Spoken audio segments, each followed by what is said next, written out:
अंदर बिहार के छवि को जिस तरह से धूमिल किया गया है, उस छवि को बदलने के लिए और बिहार में सिर्फ नकारात्मक वातावरण नहीं, सकारात्मक वातावरण है।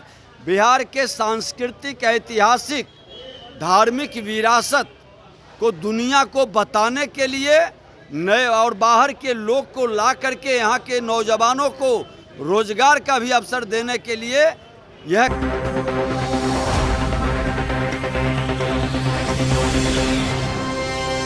नमस्कार, स्वागत है आपका पीटीएन न्यूज़ में और मैं हूं आपके साथ अनुराधा। जहरीले शराब से मौत का नया आंकड़ा सामने आया है। जहरीली शराब से सिवान, छपरा और गोपालगंज में मौत की संख्या बढ़कर 43 हो गई है। सिवान में 25 लोगों की मौत हुई है और छपरा में 13 लोगों की मौत हो गई है। गोपालगंज में 1 की मौत हुई है और वहीं पीएमसीएच में इलाज के दौरान 4 लोगों की मौत हो गई है। सिवान, छपरा, पटना के पीएमसीएच तीनों स्थानों पर मिलाकर कुल 80 लोग भर्ती हैं। बिहार में जहरीली शराब से मौत पर उप मुख्यमंत्री विजय सिन्हा का बयान सामने आया है, जिसमें उन्होंने सीधे आरजेडी पे निशाना साधा है। उन्होंने कहा कि शराब के धंधे से आरजेडी जनता दल के लोग ही जुड़े हुए हैं। शराब के धंधेबाजों को टिकट भी राष्ट्रीय जनता दल ही देती है। उप मुख्यमंत्री ने कहा कि सरकार इस मामले को लेकर काफ़ी गंभीर है और सरकार कार्रवाई भी कर रही है। किसी को छोड़ा नहीं जाएगा, सभी शराब माफियाओं पर कार्रवाई होगी। उन्होंने कहा कि जब मैं विपक्ष में था तो मैं इन चीज़ों पर सवाल उठाता था, लेकिन उस समय तेजस्वी यादव कुछ भी नहीं बोलते थे। हम उस समय भी निंदा करते थे और आज भी जिस तरीके से मौत हो रही है, हम आज भी उसकी निंदा करते हैं। सरकार पूरी तरीके से कार्रवाई करेगी। चिराग पासवान के द्वारा उत्तर प्रदेश में बीजेपी के खिलाफ उम्मीदवार उतारे जाने पर उप मुख्यमंत्री ने कहा कि जनता मालिक है, जनता जो फैसला करेगी वह स्वीकार होगा। साथ ही साथ प्रशांत किशोर के द्वारा भी बिहार विधानसभा के चुनाव लड़े जाने पर कहा कि इस तरीके की पार्टी हर चुनाव के पहले आती है। और क्या कुछ कहते हुए नजर आ रहे हैं विजय कुमार सिन्हा, छोड़े जा रहे हैं हम आपको उनकी बातों के साथ। अंदर बिहार के छवि को जिस तरह से धूमिल किया गया है, उस छवि को बदलने के लिए और बिहार में सिर्फ नकारात्मक वातावरण नहीं, सकारात्मक वातावरण है। बिहार के सांस्कृतिक, ऐतिहासिक, धार्मिक विरासत को दुनिया को बताने के लिए नए और बाहर के लोग को ला करके यहाँ के नौजवानों को रोजगार का भी अवसर देने के लिए यह कार्यक्रम हम लोग फिल्म नीति जो लाए हैं। आज इस फिल्म से जुड़े हुए हमारे प्रोड्यूसर हैं, एक्टर हैं, इन्वेस्टर हैं और यहाँ शूटिंग करने वाले की जमात को पूरी तरह से आज हम उन लोगों के साथ बैठेंगे, चिंतन करेंगे। बिहार नकारात्मक अराजकता, जंगल राज के चक्कर में नहीं फंसेगा, विकसित बिहार की ओर कदम बढ़ाएगा। अरे नीचे नीचे करो, नीचे करो, छाती से ऊपर नहीं, नीचे। लगातार जहरीली शराब से है मौत होती जा रही है और आंकड़ा लगातार बढ़ते जा रहा है। सरकार पूरी तरह से गंभीरता से ली है और इस तरह के वातावरण बनाने वाले बख्शे नहीं जाएंगे। उस ज़िले के अंदर पहले भी इस तरह की घटना घटित हुआ था। उसके बाद जब कार्रवाई हुई तो बहुत दिनों तक शांत रहा और जो लोग इसके पीछे हैं उसके बारे में भी सरकार तहकीकात कर रही है। उसके चेहरे को भी उजागर किया जाएगा और बिहार के गरीबों के साथ, उसके ज़िंदगी के साथ खिलवाड़ करने वाले किसी भी कीमत पर नहीं बचेंगे। तेजस्वी यादव ने कहा है कि ये मजाक बन गया शराबबंदी और मौत के लिए नीतीश कुमार जिम्मेदार है।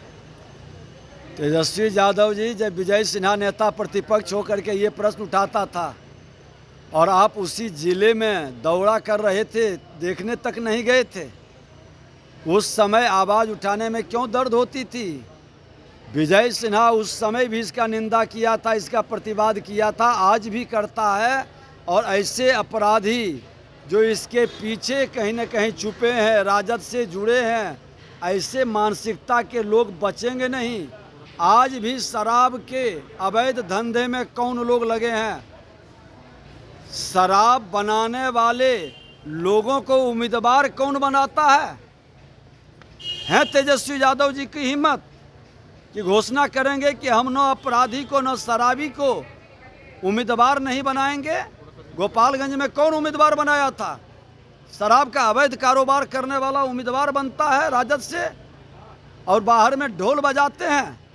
ये दोहरा चरित्र, दोहरा भाषा, दोहरा खेल बंद करें। पिछली दफा जब घटना घटी थी मशरक में, आप गए हुए थे, उस समय विपक्ष में थे, आपने कहा था शराबबंदी पूरी तरह फेल है।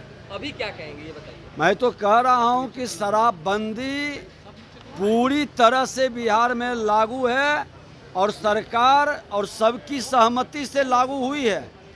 तो जिम्मेदारी बनती है कि इस शराबबंदी को पूरी तरह से लागू करने के लिए सब सहयोग करे और ऐसे अपराधी को बचाने का खेल बंद करे। चुनाव को लेकर जो है लगातार तैयारियां सरकार करवा रही है। अरे सत्ता संरक्षित है तो बताएं ना। मैं तो उस समय बताया था कि राजद के लोगों से जुड़ा हुआ कई प्रमाण मिला था।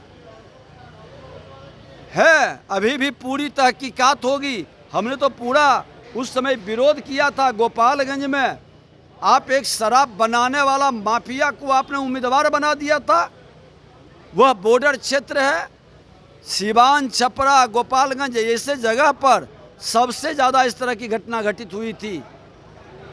मुजफ्फरपुर इस तरह के जगह पर ये खुल करके, क्योंकि शराबबंदी सबकी सहमति से हुई है, राजद के लोग भी समर्थन किए थे और भारतीय जनता पार्टी हम लोग भी थे। तो जब सबकी सहमति से पूर्ण शराबबंदी बिहार में हुई है तो सबकी जिम्मेदारी है कि ऐसे मानसिकता के अपराधियों के ऊपर दबिश बढ़े, संरक्षण का खेल नहीं हो और राजनीति न हो। ये शराबबंदी में जो माफिया इस तरह के खेल खेल रहे हैं उस पर सख्त कार्रवाई सरकार करेगी। त्रिकोणीय मुकाबला होगा क्या? चुनाव में त्रिकोणीय मुकाबला होगा क्योंकि कई अब चलिए, मालिक जनता है और जनता निर्णय करेगी। उम्मीदवार तो बहुत सारे उतरते रहते हैं। बिहार में 4 सीटों पर जो है आप लोगों का क्या तैयारी है? क्योंकि प्रशांत किशोर भी मैदान में है। त्रिकोणीय मुकाबले की बात हर बार एक नई पार्टी आती है, चुनाव लड़ती है। भारतीय जनता पार्टी एनडीए गठबंधन पूरी मजबूती से फिर चुनाव लड़ेगी और सभी सीट को एनडीए गठबंधन जीतेगी। आज फिल्म नीति को लेकर सर, आज फिल्म कौन है? पहली बार सर आपने किया है ये कौन के लिए?